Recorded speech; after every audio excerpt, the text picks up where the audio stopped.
प्रेमाची भुरळ पाडून जाळ्या तोडून अल्पवयीन मुलीवर अत्याचार करणाऱ्या आरोपीला विशेष न्यायाधीश के.डी. शिरभाते यांनी 7 वर्षे सक्तमजुरीची शिक्षा सुनावली.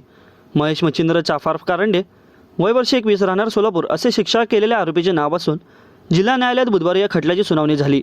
या खटल्याची पार्श्वभूमी अशी की यातील आरोपी हा घटनेपूर्वीच पीडितेच्या घरासमोरून ये जा करीत होता. यातून ओळख वाढली. त्याने पीडितेला मोबाईलवर भेट दिल्याने तो बोलणे झाले.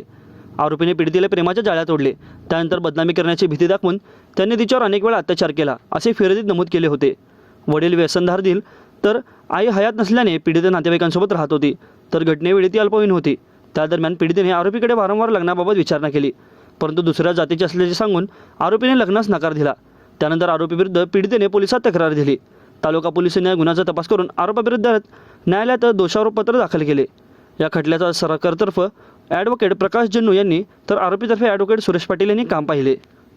या खटल्यामध्ये सरकारतर्फे 7 साक्षीदार तपासण्यात आले.